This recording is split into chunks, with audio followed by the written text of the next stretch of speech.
Hey guys, Sean here and welcome to the F1 Word. Now this weekend sees the 76th running of the Monaco Grand Prix and the 65th time the race has been held as a Formula One World Championship event. It is very much seen as the jewel in Formula One's crown and every year sees it attract the rich and the famous. However, the race weekend does divide opinion among fans. On one hand, it is the most anticipated weekend of the year, but on the other, it is boring and many say has no place on the Formula One calendar.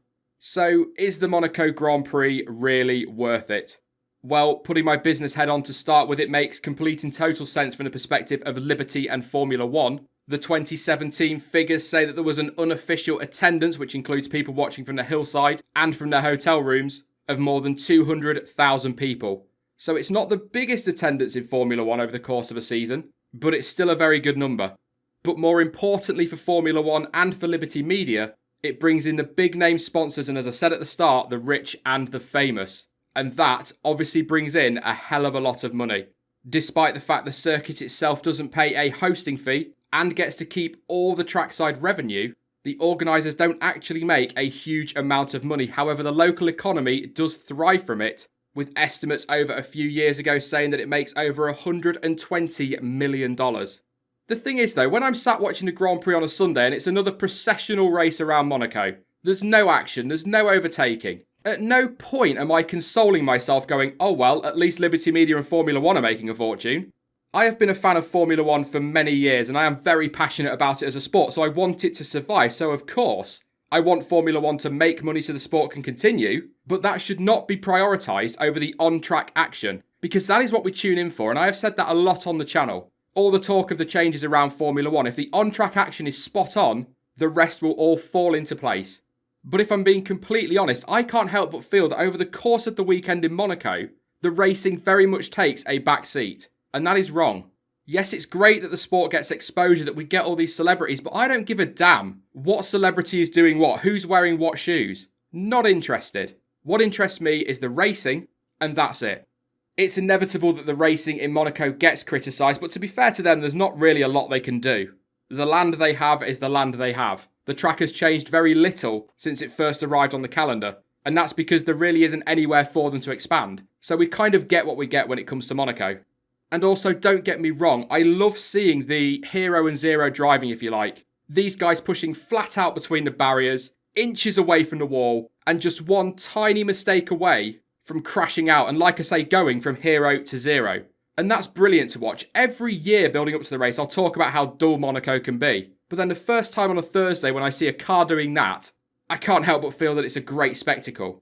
But the most exciting part of a weekend shouldn't be practice or qualifying, it should be the race.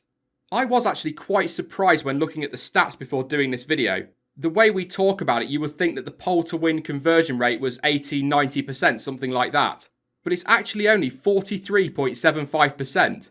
Now that doesn't mean that we get great races, of course it doesn't. That just means that perhaps a person in second place, as we saw last year, has gone on to win the race. So it doesn't mean that we get a lot of overtaking and it's a completely unpredictable race. In fact, as far as I know, the majority of winners come from the first three rows on the grid. The lowest ever win came from 14th on the grid, and that was Olivier Panis in 1996 when just 3 cars finished.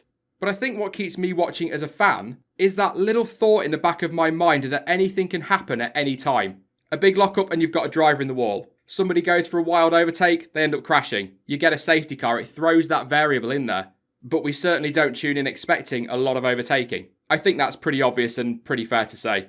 One question that gets put to me quite often, to be honest, is would I drop the Monaco Grand Prix from the calendar?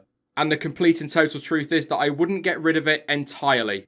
I would quite like it to stay, but as a non-championship event. Perhaps even taking it back to being a 100-lap race and make it the Monaco 100. A standalone event that is part of the Triple Crown only. Build a lot of fuss around it. Keep the celebrities coming, keep that glitz and glamour, bringing in the money as well. Yes, we could still end up with processional races, nothing will change in terms of the circuit layout, but if it's not impacting on the championship, I think, for want of a better term, it'd be a little bit easier to take. The problem is, under current rules with the restrictions to engines and gearboxes and all the cost cutting as well, that's probably never going to happen. But are the teams ever going to go for it if it were an option?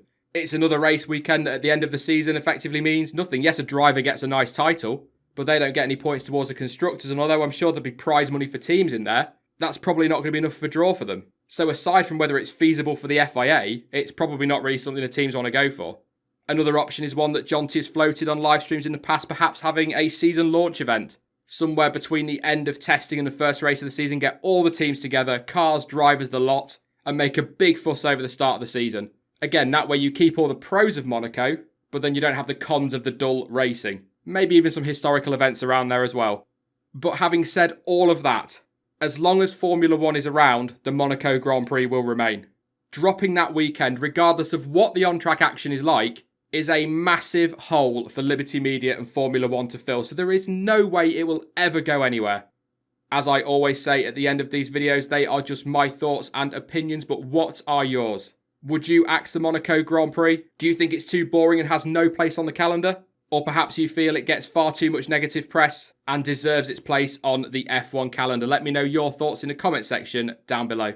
I will be back tomorrow with the qualifying report, and don't forget once again to join us this Sunday for the live pre-race show at 1 PM UK time and the race debrief, which will be around about 90 minutes after the Grand Prix has finished.